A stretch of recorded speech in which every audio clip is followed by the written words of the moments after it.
Nyakubahwa Minisitiri, ndabashimira ko mwaje kwifatanya natwe kuri uyu munsi. Nshimira abafatanyabikorwa b'akarere ndetse n'abaturage ku ruhare bagira mu kwiteza imbere no mu guteza imbere akarere ka Ngoma n'u Rwanda muri rusange. Nkaba mboneyeho umwanya wo kubasaba Nyakubahwa Minisitiri ko mwatuyoborera umuhango wo kwakira ibyifuzo by'abaturage bifuza ko byashyirwa mu igenamigambi mu mwaka w'ingengo y'imari w'ibihumbi 2022-2023. Uyu munsi rero leta yatangiye igikorwa cyo gukusanya ibitekerezo by'abaturage mu gihugu hose, mu midugudu yose, bizajya mu igenamigambi y'umwaka 2022-2023. Ni umwaka ukomeye, umwaka tuzakoramo ibikorwa byinshi, umwaka tuzaba tugenda twegereza 2024. Ari uyu mwaka turimo ni ugukora cyane, ari umwaka uzakurikiraho ni ugukora cyane, buryo umwaka wa 2023 utaha tuzawusoza turimo gusoza ya mihigo Nyakubahwa Perezida wa Repubulika yemereye abaturage, ndetse dutangira n'ibindi. Kandi imihigo nirangira ntabwo ari uguhagarara, ibyo yabasezeranyije ubushobozi bwose igihugu kigenda kibona tugende dukuba twongeraho ko abaturage bashaka gukira, turashaka abaturage bifuza iterambere, aho turashaka n'abaturage bafite ukwifuza gutera imbere. Bari igihe ushobora gutera imbere ari ibintu bisanzwe, ariko turifuza abaturage bafite umuhati, inyota, mu Cyongereza babyita ambition yo gukira. Icyerekezo cya 2020 twaragishoje, hari ibipimo bitarashoboye kurangira, twatangiye icyerekezo 2050 ndetse na gahunda y'imyaka 7 Nyakubahwa Perezida wa Repubulika yemereye abaturage. Musanyanganyamatsiko ubusanzwe yavugaga ko yifuza transformation, guhindura imibereho y'abaturage ikaba myiza, abaturage bagatera imbere, abaturage bakisobanurira iterambere bamaze kugeraho, abaturage ubwabo bakagaragaza ibyo bagezeho, abaturage kandi bakegerezwa ubushobozi, bakegerezwa ubuyobozi, kandi mukagira umwanya wo gutanga ibitekerezo kubibakorerwa, ndetse kandi n'abayobozi babegereye bakabakemurira ibibazo. Kubera iyo mpamvu rero Minisiteri y'Igenamigambi ifatanyije na Minisiteri y'Ubutegetsi bw'Igihugu ndetse n'abafatanyabikorwa batandukanye twiyemeje gufatanya kwakira ibitekerezo by'abaturage mu igenamigambi, imihigo y'ingengo y'imari buri mwaka, ndetse no kugaragaza uko ibyifuzo by'abaturage bari baratanze mu gihe cyatambutse byagiye bishyirwa mu bikorwa. Ni muri urwo rwego rero twaje hano kugira ngo tuganire uburyo tubagezaho ibyagezweho, ariko tukaganira ku byateganywa, ndetse mukanagaragaza uruhare muzabigiramo. Abaturage b'Abanyarwanda mufite uburenganzira, mwahawe uburenganzira, mwarabusobanuriwe, mwarabuharaniye, mubugeraho. Ariko nubwo mufite uburenganzira, ababyeyi muri aha ngaha, abayobozi muri hano, mufite n'inshingano. Dufite inshingano, abaturage bafite inshingano, mufite inshingano yo gufatanya n'ubuyobozi kugira ngo mugire umutekano, ariko mufite inshingano ikomeye kubyaza umusaruro amahirwe leta ibagezeho. Niba leta iguhaye inka ugomba kuyitaho, niba leta Nyakubahwa Perezida wa Repubulika aguhaye inka muri Girinka ugomba kuyahirira, ukayishakira ubwatsi ikazamura umukamo. Niba Nyakubahwa Perezida wa Repubulika yubakiye amashuri, abana bagomba kujya ku ishuri, abana bagomba kujya ku ishuri.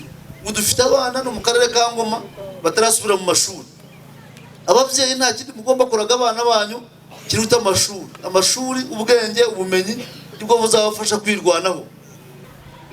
Ubu rero twaje hano, ariko kugira ngo bisobanuke neza, sabe umuyobozi mukuru wari Directeur General, ni umuntu ukomeye cyane, Directeur General ushinzwe igenamigambi ry'igihugu cyacu muri Minisiteri y'Imari n'Igenamigambi, nawe ukunda kuyobora ibiganiro by'igenamigambi tuba dukora, kugeza igihe tuzaboneramo gahunda y'ibikorwa ya leta. Biturutse ubu biratangira mu murenge wa Jarama, muri aka kagari, muri uyu mudugudu, hanyuma bizakomereze mu gihugu hose, mu midugudu yose. Murumva ni mwebwe mutangiye ku isonga igenamigambi y'umwaka 2022-2023, ibizibajyane mu mateka y'uyu murenge wanyu, y'uyu mudugudu wanyu, y'aka karere kanyu. Twaganiye rero musabe twaganiriye byinshi ariko turabifuriza ko mwakomeza gutera imbere mu gakira abantu bakamererwa neza abantu bana bakiga ubuzima bwiza mugatera imbere nicyo gihugu duharanira nta kindi tukagira umutekano tukagira iterambere tugasabana tukabana nk'abavandimwe tukabana nk'abahuje gahunda z'iterambere zimwe uburyo ntawe uzadusubiza inyuma cyangwa se ngo aze adukore mu mwokoro. Ibi bitekerezo biraza kuba ari byo bishingirwaho gushakirwa ingengo y'imari ndetse binazajya mu mihigo y'abanyakubahwa ba meyazi basinyana na nyakubahwa perezida w'iki gihugu.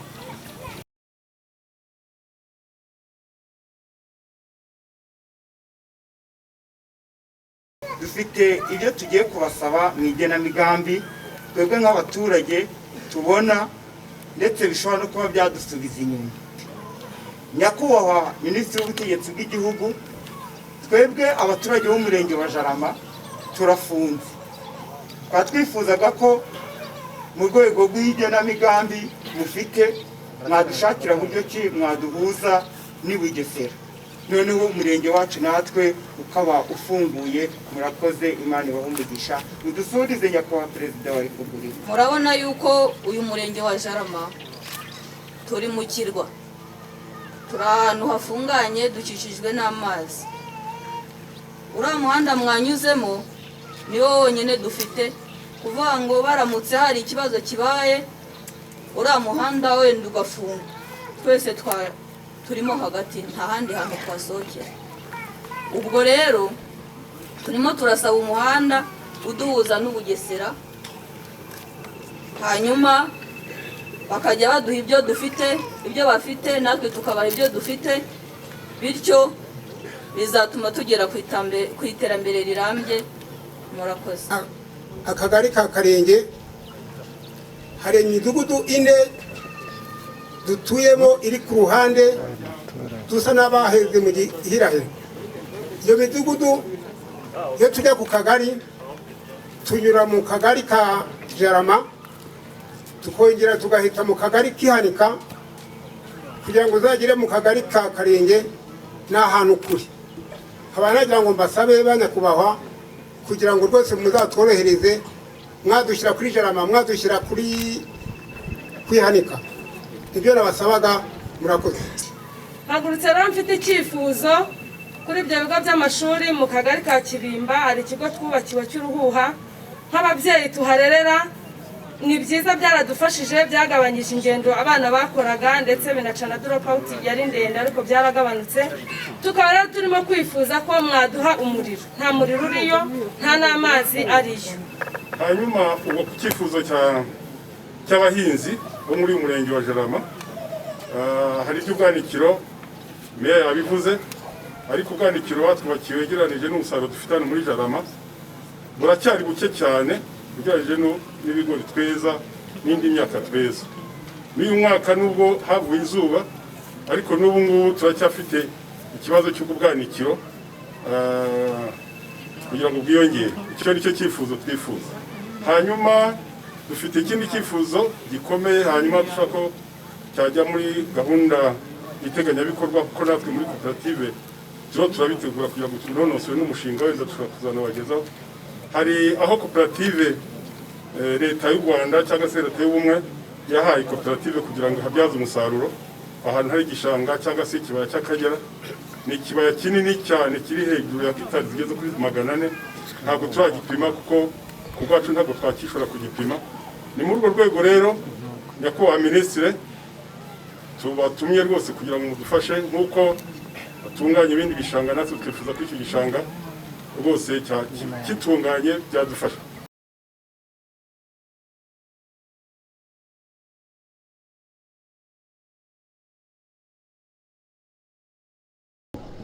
Iyo tuvuga uruhare rw'umuturage, umwana ntasigara inyuma. Hari amahugurwa abana batanga, hari za forum, hari imiryango abana baba barimo, haba ku rwego rw'akarere, rw'umurenge, abana batangiramo ibitekerezo buriya. abantu benshi ntibabizi, ariko hari imbuga zitandukanye abana urubyiruko batangiramo ibitekerezo byabo, bakavuga ati ibyo ari byose uko biri, ntabwo umwana ayobewe kuvuga ati hano dukeneye iteme, hano dukeneye ivuriro, hano dukeneye amashuri. Ibyo ngibyo barabizi gutyo, nubwo batazi kubishyira mu njyana y'amafaranga, ariko bazi bikenewe ku mudugudu wabo. Nuvuga ngo rero hariho za foramu, hariho amatsinda runaka ku rwego rw'utugari, rw'umurenge, abaturage cyangwa se abana n'urubyiruko batangiramo ibitekerezo.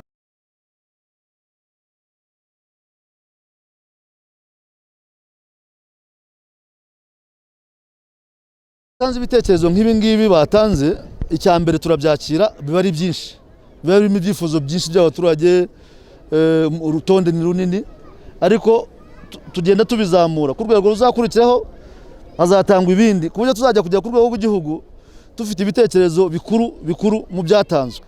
Ariko hari n'ibyo batatanze, igihe leta ishobora kubona ko bikwiriye kuba byakorwa muri ako karere kabo, nabyo bikazagirwa muri gahunda y'igenamigambi, bikaza no mu ngengo z'imari zizakurikiraho. Ariko ibyo batanze byose ibizaba byatoranyijwe bikemerera gukorwa, bikabonerwa ingengo y'imari. Inshingano dufite nk'abayobozi ni ukuzagaruka kubabwira ngo mwasabye ibi, twashoboye kubona ibi ngibi nibyo bizakorwa, ariko n'ibi ngibi mwasabye nabyo bizakorwa mu mwaka uzakurikiraho. Cyangwa nuko abaturage babona feedback, cyangwa se babona ibitekerezo byabo byarakiriwe, ibitarakirwa nabyo bakabisobanurirwa, ndetse bakanerekwa uburyo ibyo batanze bitakiriwe nabyo byazashyirwa muri igenamigambi rizakurikira. Ariko uko nabibonye aha ngaha, ukurikije uko abaturage babigaragaje, ibitekerezo batanze hafi ya byose urasanga biri mu murongo w'ibyo nyakubahwa Perezida wa Repubulika yemereye abaturage, ku buryo twizera yuko bazabishyiramo bigakunda bigakorwa.